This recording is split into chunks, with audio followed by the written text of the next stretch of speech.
Hey, Sam Miguel, how are you? Good to see you. It's Mr. Scott. You probably can't recognize me too much. There's no barbers.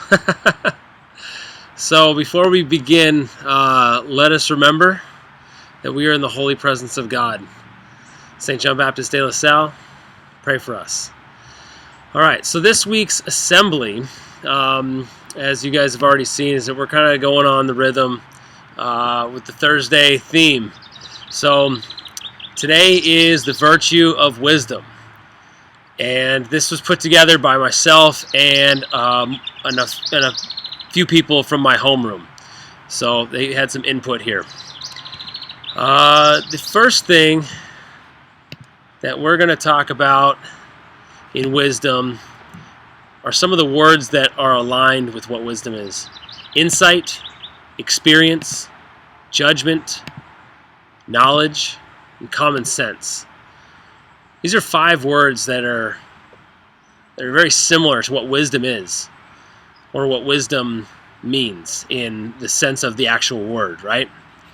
Well, as we dig a little further, and especially into the history of wisdom, we'll look back to Brother Agathon. He was the 5th superior general of the Brothers of the Christian Schools, and first wrote about the 12 virtues in 1785 in his letter to his brothers that were in the Institute. He writes to his brothers, placing wisdom above all the rest. Thus we might list wisdom first because it presents the main objective, the total objective that a teacher should propose to himself. So something to think about. Brother Agathon prefaced his letter by outlining the 12 virtues, but he placed wisdom first, which I thought was quite interesting. So as we discover a little bit more about what wisdom is, let's listen to a couple of our peers to see what they have to say. So to me, what wisdom means is being wise by choosing the opinions that are best for you and having a good sense of judgment. Thanks, Jesus. Nicholas Correa says, for me, wisdom means strength in someone's mind, not only in being smart, but knowing how to get through things, having the experience and knowledge to know what to do in a certain time. Ramses Kaleha says, wisdom means experience, but because people who have wisdom went through things that would help other people go through tough times. What wisdom means to me is basically to learn from the past and apply that to the future or the present. Thank you, Freddie. So as we've kind of seen some of what our peers have had to offer, we can kind of further understand what wisdom is becoming. The teachings of wisdom. How much better to get wisdom than gold, to get understanding rather than silver.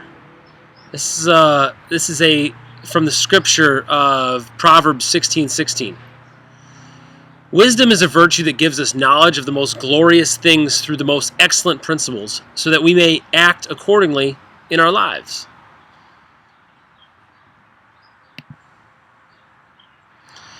From the Catholic Book of Wisdom, which is often referred to as the Wisdom of Solomon, this book actually is not in the Bible, and the reason that the Protestants don't have this book in the Bible is because the Jews didn't have this book in their Bible. So we kind of followed suit with their Old Testament, and we didn't put it in the New Bible. But the Wisdom of Solomon goes on to talk about how wisdom is radiant and unfading, and she is easily discerned by those who love her and is found by those who seek her.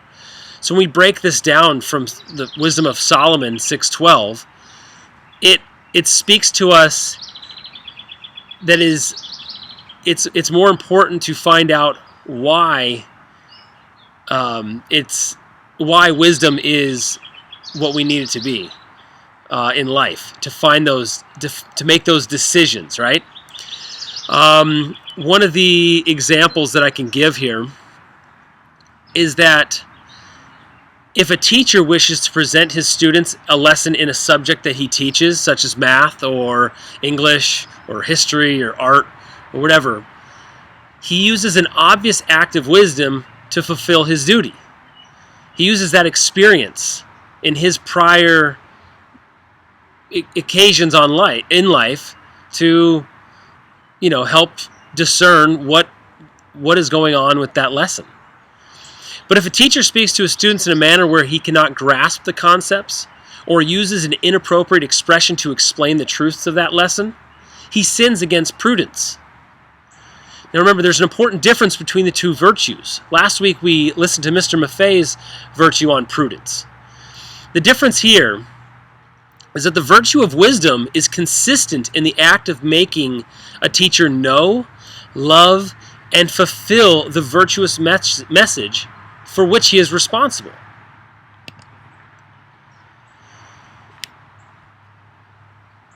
I went too fast.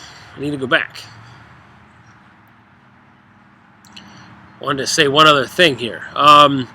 From the Wisdom of Solomon, there was another quote, or another line, I should say, another verse. And it says, "Give me wisdom that sits by your throne, and do not reject me from your servants. Send forth from the holy heavens, and from the throne of your glory send her, that she may labor at my side, and may I learn what is pleasing to you.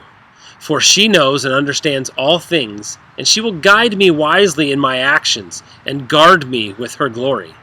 Then my works will be acceptable." So when we think about wisdom, people always say that, hey, you could say that, you might say that somebody's very wise, or somebody has incredible amount of intelligence. Now, wisdom and intelligence can go hand in hand, but they are never the same. So I want you to leave today thinking about wisdom and how you can discern the difference between loving something and seeking something. All right. Gentlemen, it was great speaking to you today.